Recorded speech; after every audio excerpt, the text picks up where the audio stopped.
cinéma, notamment dans le film de Jean-Pierre Jeunet Le fabuleux destin d'Amélie Poulain. Nous vous proposons de découvrir les origines et l'histoire du nain de jardin, devenu pour certains passionnés un objet de collection. Origine du nain de jardin. Le nain de jardin, cette statuette décorative représentant un nain, un gnome ou un lutin tout droit sorti du folklore européen, est apparue dans les jardins au XVIIe siècle. Les premiers nains ont été utilisés à des fins décoratives dans le jardin du château de Wickersheim en Allemagne, mais aussi dans les jardins de Boboli à Florence en Italie.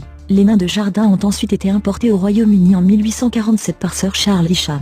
Celui-ci rapporta d'un voyage en Allemagne 21 personnages en terre cuite qu'il disposa dans son jardin, dans le Northamptonshire. L'Allemagne n'est pas seulement le berceau du nain de jardin, elle est aussi, tradition oblige, le pays où ces petites statues colorées sont les plus appréciées, devant la Grande-Bretagne et l'Autriche. Ainsi, les jardins allemands abritent pas moins de 27 millions de nains qui ornent un jardin et un balcon sur 6. L'Allemagne est également le premier pays producteur de nains de jardin au monde avec 2 millions de statuettes par an. La moitié de cette production est exportée, essentiellement vers le Japon, la Scandinavie et les États-Unis. La fabrication des nains de jardin tels que nous les connaissons aujourd'hui a vu le jour en Allemagne au milieu du XIXe siècle. La première manufacture de nains en céramique a été ouverte en 1872 à Greifenroda, par August Esnay. Cette entreprise est aujourd'hui encore premier fabricant mondial de nains de jardin. La tradition du nain de jardin en céramique s'est perpétuée en Allemagne et en France, notamment en Alsace. Parallèlement, une production industrielle s'est développée à partir de 1880, avec l'utilisation du plastique et autres matériaux synthétiques.